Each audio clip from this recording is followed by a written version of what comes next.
8-9 ہفتوں سے ہم باتیں کر رہے ہیں تصحیح قلب کہ دل کو کس طرح ٹھیک کرنا ہے، دل کو کس طرح صاف کرنا ہے اور کن کن چیزوں سے پرہیز کرنی ہے جو کہ دل میں خرابی اور فساد کا باعث بنتی ہیں۔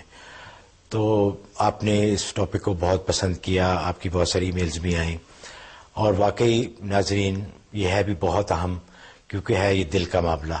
اگر دل ٹھیک ہے تو باقی سب چیزیں ٹھیک، اگر دل میں خرابی ہو جائے تو دل سے نکلنے والے خیالات اور اعمال ان سب پہ اس سب میں فساد آ جاتا ہے۔ تو حضرت السلام علیکم، وعلیکم السلام، کیسے آپ؟ الحمدللہ۔ تو آج ہمارا نواں سبق ہے غالباً، جی آج 10واں سبق ہے اور 9ویں جو ہے وہ رذیلہ بیان ہوگا۔ اچھا، جو خرابی ہے جی خرابی جس سے بچنا چاہیے، جی تو فرمائیے۔ نحمدہ ونصلی ونسلم علی رسول الکریم، اما بعد۔ تزکیہ نفس کے حوالے سے آج ہمارا 10واں سبق ہے اور اس میں ہم بات کریں گے عجب اور خود پسندی کے بارے میں۔ عجب اور خود پسندی یہ بھی نفس کے رذائل میں سے ایک رذیلہ ہے، گویا کہ یہ 9واں رذیلہ ہے، اس کے بعد اگلے شو میں 10واں ہوگا۔ گویا کہ یہ 10 وہ بری صفات ہیں جس سے نفس کو پاک ہونا چاہیے۔ عجب اور خود پسندی کا مطلب یہ ہے کہ اپنے آپ کو باکمال سمجھنا اور اللہ کی عطا کی ہوئی نعمت کو نعمت کا اپنے آپ کو مستحق سمجھنا اور زوال نعمت سے بے خوف ہونا۔ خود پسندی اور عجب حقیقت میں یہ تکبر کا شعبہ ہے، کیونکہ کبر کی ایک شاخ ہے۔ کبر میں تو یہ ہوتا ہے کہ اپنے آپ کو باکمال سمجھنے کے ساتھ ساتھ دوسرے کو حقیر بھی سمجھتا ہے۔ اس میں یہ کہ اپنے آپ کو باکمال بھی سمجھتا ہے اور دوسرے کو حقارت کا اس سے کوئی تعلق نہیں ہوتا۔ ہاں البتہ یہ ہے کہ اس نعمت کا اپنے آپ کو مستحق سمجھتا ہے کہ میں اس کا اہل ہوں، یہ نعمت مجھے ملنی چاہیے تھی، مطلب اپنے آپ میں ہی مگن رہتا ہے۔ اور پھر یہ اس بات سے بے خوف ہو جاتا ہے کہ جس نے نعمت عطا کی وہ چھین بھی سکتا ہے۔ زوال نعمت سے بے خوف ہو جاتا ہے، یہ خود پسندی ہے۔ ظاہر ہے کہ یہ بھی ایک رذیلہ ہے، کیونکہ اصل میں انسان کی یہ نیچر ہے کہ انسان اپنی چیز کو یقیناً جو ہے وہ اچھا سمجھتا ہے، اس میں کوئی مذاقہ نہیں۔ انسان اپنی چیز کو اچھا سمجھے، اپنے آپ کو اچھا سمجھے، اس میں حرج نہیں، لیکن اس اچھائی اور خوبی جو اس کو عطا کی ہوئی ہے اس کو اللہ کی نعمت سمجھ کے اس پر شکر کرے۔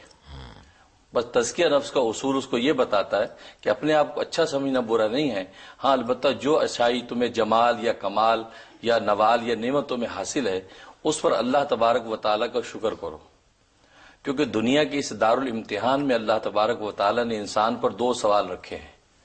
گویا کہ اس دارالامتحان کے 2 ہی سوال ہیں، ایک شکر کا سوال اور ایک صبر کا سوال۔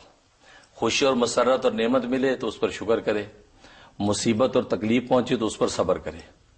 اس لیے کہ دنیا کے اندر کسی بھی انسان کی حالتیں 2 ہی ہو سکتی ہیں، یا خوشی کے حالات ہوں گے یا غمی اور دکھ کے حالات ہوں گے، تیسری کوئی حالت نہیں ہے۔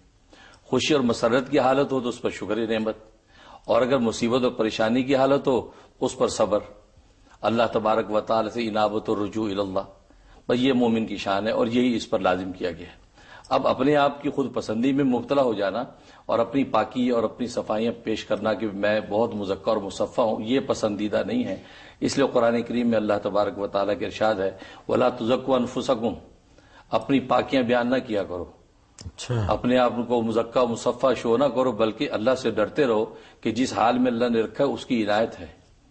اچھا ذرا، بہت سارے لوگ، بلکہ ہم بھی کئی دفعہ لوگوں کے بارے میں کہتے ہیں کہ کسی نے اگر بڑی محنت کی ہو اور کسی مقام پہ پہنچ گیا ہو تو لوگ بڑے فخر سے کہتے ہیں کہ جی میں سیلف میڈ ہوں، یا دوسرے لوگ بھی کہتے ہیں کہ جی فلاں سیلف میڈ آدمی ہے۔ تو جو آپ نے ابھی فرمایا ہے اس کے حساب سے تو یہ کہنا مناسب نہیں ہے۔ اس میں یہ کہ سیلف میڈ اگر وہ سمجھتا بھی ہے اس میں اتنا اضافہ رکھے کہ سیلف میڈ ہونے کی جو صلاحیت ہے یہ میرے اللہ نے مجھے عطا کی، میں نے اپنی کوشش محنت سے ایک ٹارگٹ حاصل کیا، لیکن اس میں یہ ضرور سمجھے کہ یہ اللہ کی عنایت تھی، توفیق تھی کہ میں سیلف میڈ ہو کر میں نے یہ منزل پائی۔ قارون کی طرح یہ نہ کہ جیسے قارون نے کہا کہ یہ میں نے عقل اور علم جو مجھے تھا میں نے اس کے ذریعے سے مال حاصل کیا۔ جب اللہ کی زکوٰۃ مانگی گئی تو اس نے حضرت موسیٰ علیہ السلام کو یہ کہا کہ زکوٰۃ اللہ کے نام پہ کس بات پہ دوں، جو علم و عقل مجھے ملی تھی میں نے اس پہ آپ بنایا سارا۔ یہ نہیں سوچا کہ یہ کہتا کہ علم و عقل جس رب نے مجھے دی ہے اس کے شکرانے کے طور پہ چلو میں یہ زکوٰۃ ادا کرتا ہوں۔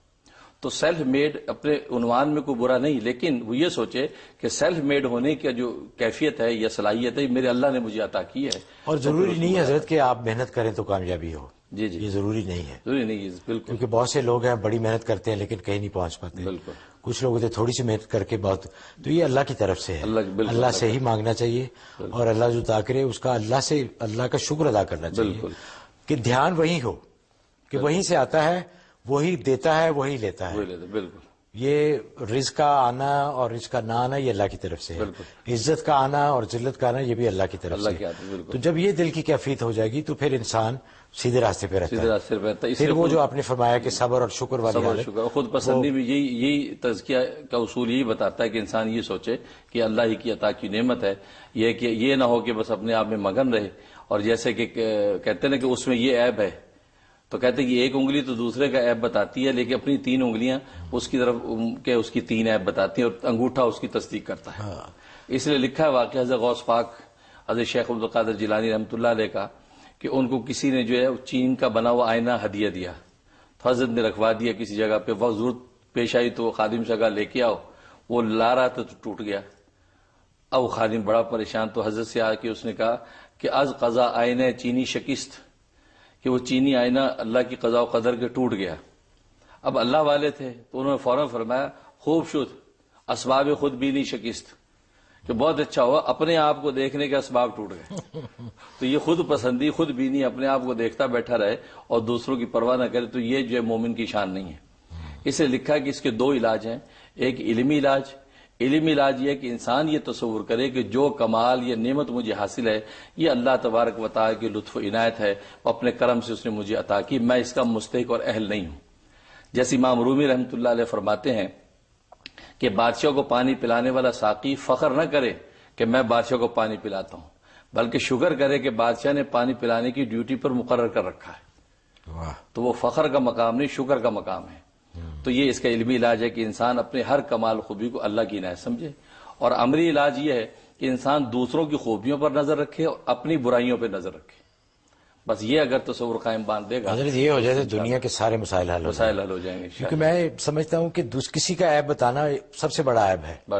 بہت اچھا. کیونکہ ہم جو ہے نا جج بن جاتے ہیں کہ لوگوں کے بارے میں ججمنٹس پاس کرنا کہ فلاں ایسا ہے، فلاں ایسا ہے.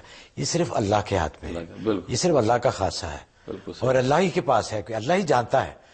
کوئی ہو سکتا ہے بظاہر ہمیں بہت عجیب باتیں لگ رہی ہوں، لیکن پتہ نہیں اندر کا حال کیا ہو کہ اللہ سے کتنا قریب ہو. اس لیے اللہ والوں نے لکھا ہے کہ کسی کے اندر 1000 برائیاں بھی تمہیں نظر آئے تو تم یہ سوچو کہ یار ہو سکتا ہے کہ اس میں کوئی ایک خوبی ایسی ہو جو اس کی 1000 برائیوں پر بھاری ہو. جی بالکل. لہٰذا اس کی میں قدر کرو. ویسے بھی اللہ تعالیٰ جانتا ہے جی کہ کس کے دل میں ہم کون ہوتے ہیں. بالکل.